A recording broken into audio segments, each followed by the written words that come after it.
Jhimli Sen, dry স্কিনের জন্য কোন নাইট ক্রিমটা ভালো হবে? প্রথম কথা, আমাদের সবসময় বলা হয় যে অ্যান্টি এজিং একটা ক্রিম আমাদেরকে ইউজ করতে হবে, নাইট ক্রিম ইউজ করতে হবে। আর আপনারা এতদিন জেনেই গেছেন যে আমি সবসময় হোমমেড প্রোডাক্টের ওপর বেশি ভরসা করি। যদি আমরা ঠিক মতো করে খাওয়া দাওয়া করি, সঠিক ডায়েট মেনে চলি, আর ঘরোয়া কিছু জিনিস যদি আমরা অ্যাপ্লাই করি, তাহলে আমরা নানা রকম স্কিনের প্রবলেম থেকে মুক্তি পেতে পারি। তাও আমি বলে দিচ্ছি, প্রতিটি মানুষের যে কোনো বয়সেরই হোক, রাত্রেবেলায় ক্রিম লাগানো অত্যন্ত জরুরি। অয়েলি স্কিন হলে আলাদা ব্যাপার, বাট যাদের নর্মাল, যাদের ড্রাই, যাদের কম্বিনেশন স্কিন, তারা রাত্রেবেলায় অবশ্যই ময়েশ্চারাইজার লাগাবেন। এবারে হচ্ছে নাইট ক্রিমের কথা।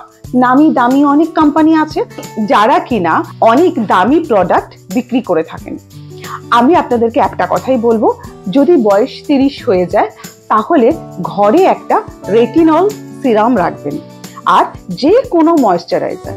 তাই যখনই আপনারা রাত্রেবেলায় মুখ ধুচ্ছেন, মুখ ফেস ওয়াশ করার পর সিরামটা অ্যাপ্লাই করবেন ভিজে মুখে, 1 ড্রপ করে রেটিনল সিরামটা অ্যাপ্লাই করবেন, সেটাকে অ্যাবজর্ব হতে দেবেন, তারপর যে কোনো ময়েশ্চারাইজার ইউজ করে শুয়ে পড়বেন।